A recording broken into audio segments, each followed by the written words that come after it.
Welcome to the Grammar of Words. This is one of a number of linguistics lessons on this site, and it will introduce you to how languages build words. We'll cover two basic topics in this lesson. The first is going to be the components of words, and the second will be a way to classify types of languages based on how they do build words. Two concepts to get you started. The first is the morpheme. This is our basic building block in the grammar of words. A morpheme is the smallest meaningful unit you can break a word down into. Each word has at least one morpheme. So, for instance, the word dog is both a word and a morpheme. It's the single morpheme dog. If you just break it down to the d sound or the g sound, you're no longer working with morphemes. The word dogs in the plural, more than one dog, has two morphemes. It has the morpheme dog, and it has a s sound or a z sound that tells you it's the plural. The morpheme dog and the morpheme plural make the word dogs, which has two morphemes. A second concept to get you started is an allomorph. An allomorph is a different way that the same morpheme can show up. We talk about morphemes as being a general underlying concept.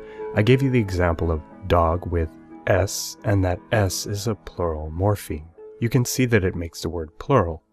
If we add that same plural S to another word, we sometimes see that it shows up differently.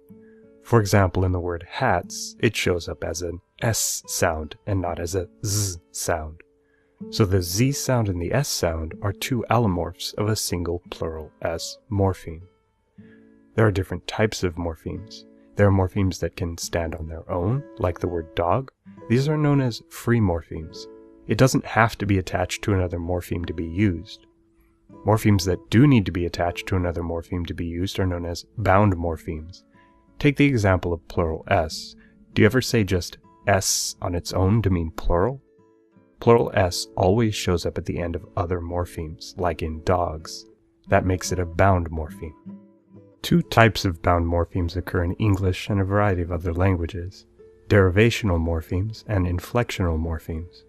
Derivational morphemes allow you to form new words, new concepts out of other morphemes. Inflectional morphemes convey grammatical information. An example would be the S in the word dogs that we've already talked about a few times. That conveys the grammatical information, hey, this word's plural. So keep an eye out for both of these types. Bound morphemes are generally bound in a fixed position with respect to the morphemes they're attaching to. Morphemes that attach before another morpheme are known as prefixes. Morphemes that occur after another morpheme are known as suffixes. There are other examples that actually occur inside of another morpheme that are called infixes, and bound morphemes that attach around another morpheme, which we call circumfixes. I guess you can say that these are a little more exotic. All of these are known as affixes, which is a Latin way of saying that they're attached to another word. Languages have other techniques at their disposal for expressing grammatical concepts. One of these is a clitic, which is kind of like a free morpheme, kind of like an affix. It sits alongside of and is pronounced along with the word that it grammatically relates to. A zero morpheme or a null morpheme is a morpheme that doesn't get pronounced. This concept of a silent, meaningful unit is strange at first, I know. We can argue for its existence based on the grammar of a language. So knowing that English speakers differentiate between singular and plural, it could be argued that dog actually carries a zero morpheme. So these two morphemes, the free morpheme dog and the bound morpheme zero morpheme, allow us to identify the category singular noun. It's one dog and not multiple dogs.